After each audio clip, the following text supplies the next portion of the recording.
कमबख्त बहुत घुटन का शिकार हो गया। कोई सूरत बयां कर फिर भी न जुमला पाया। सूरत बयान करनी चाहिए लफ्ज मगर बेवफा हो गया। अगर सदा न उठे तो कम से कम कोई उजला तो निकले। इस खामोशी से भी कोई सुबह तो पैदा हो जाए। मैंने इस शायरी को किसी और वजह से लिखा था, लेकिन आज के दिल्ली के हालात पर बिल्कुल सटीक बैठ रहा है। दिवाली गुजरी, छठ आई और त्योहारों का सीजन चला गया, लेकिन नहीं बदला तो दिल्ली का बदसूरत हाल।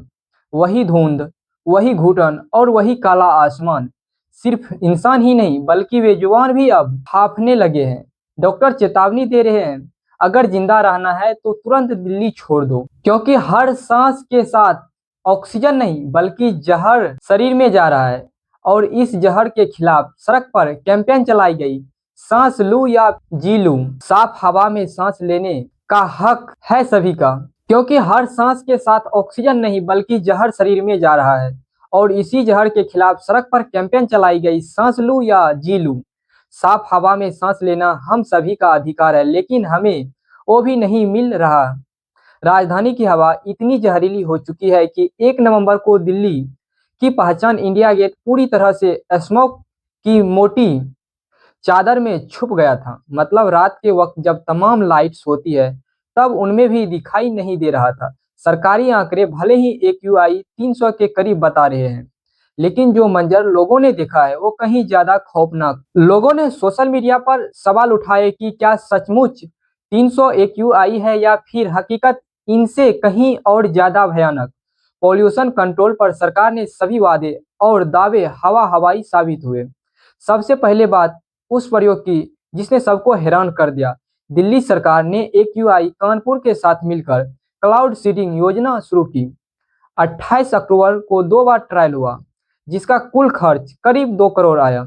उम्मीद थी कि बारिश होगी और हवा साफ हो जाएगी, लेकिन नतीजा वही ढाक के 3 पात वाला हो गया। चेतावनी दी थी कि नमी 15% से भी कम है और बादल भी पर्याप्त नहीं है तो बारिश नामुमकिन है, लेकिन फिर भी लोगों को दिखाने के लिए शायद यह प्रयोग किया गया।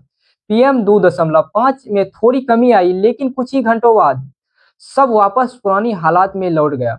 विशेषज्ञों ने साफ कहा कि सर्दियों में क्लाउड सीडिंग काम नहीं करती, खासकर दिल्ली जैसी जगह जहां पे नवंबर से फरवरी तक हवा ठंडी और सूखी रहती है। मुख्यमंत्री रेखा गुप्ता ने जून 2025 में शुद्ध हवा सबका अधिकार प्रदूषण पर जोरदार प्रहार योजना लॉन्च की। इस योजना में 18 पॉइंट्स है, जिसमें मेट्रो स्टेशन पर सैकड़ों इलेक्ट्रिक ऑटो, 13 प्रदूषण हॉट स्पॉट पर miss space entry smoke gun और 70 लाख पौधे लगाने की बात की गई।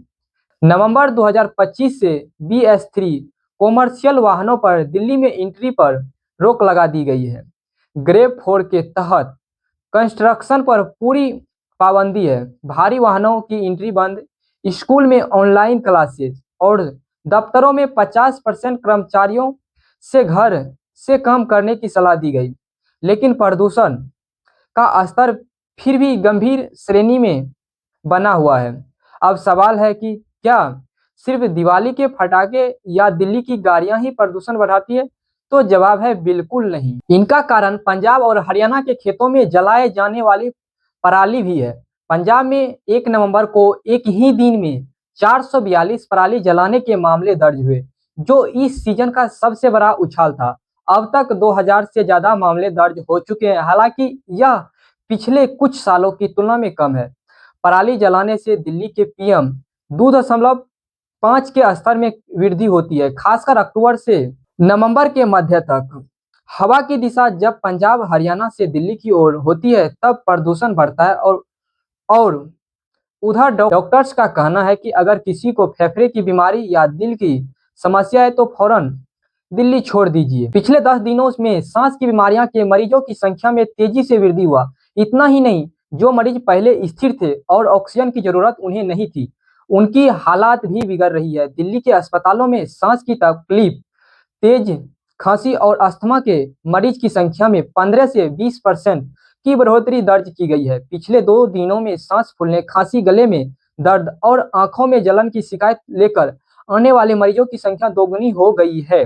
सबसे बड़ी चिंता यह है कि अब युवा और स्वस्थ लोगों भी खांसी, सीने में जकड़न और सांस फूलने की समस्या से जूझ रहे हैं। पीएम 2.5 के बारीक कण सिर्फ फेफड़ों तक नहीं रुकते, बल्कि खून में घुसकर ब्लड प्रेशर, शुगर और कोलेस्ट्रॉल को प्रभावित करते हैं। दिल्ली प्रदूषण अब सिर्फ इंसानों तक सीमित नहीं रह गया है।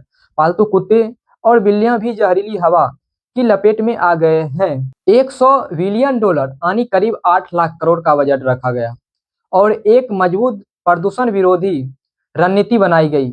हमारे यहाँ बजट रख भी दे तो कोई फायदा नहीं, उनको कौन खा जाएगा आपको पता भी नहीं चलेगा।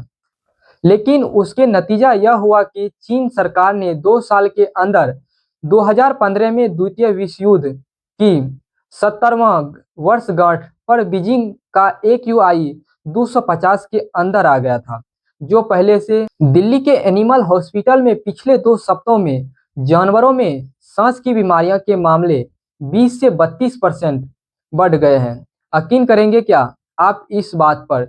दिल्ली के लोग इस वक्त दोहरी मार झेल रहे हैं। अब कुछ साल पहले चलते हैं। 2013 में चीन की राजधानी बीजिंग, जनवरी का महीना और पूरे शहर पर एक भूरे काले रंग का कम्बल तना हुआ था, क्योंकि बीजिंग का AQI 700 से ऊपर पहुंच गया था।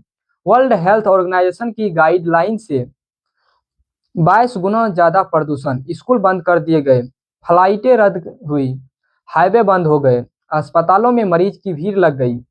विदेशी दूतावासों ने चेतावनी जारी की और बीजिंग को नहीं रहने लायक करार दिया गया, जैसे अभी दिल्ली में हो रहा है। द्वितीय विश्व युद्ध का 70वां वर्षगांठ पर बीजिंग का AQI 250 के अंदर आ गया था, जो पहले 700 के ऊपर था, और आज 2025 में बीजिंग का AQI 70 के अंदर रहता है। जी हाँ, सही कह रहा हूँ मैं। 700 से 70 तक का यह सफर सिर्फ 10 साल में पूरा हुआ। यह चमत्कार नहीं, राजनीतिक इच्छा शक्ति और कठोर निर्णयों का नतीजा है, बिना भ्रष्टाचार किए। और याद रखिएगा, सवाल करना गलत नहीं होता है, चुप रह जाना गलत होता है। धन्यवाद, शुक्रिया।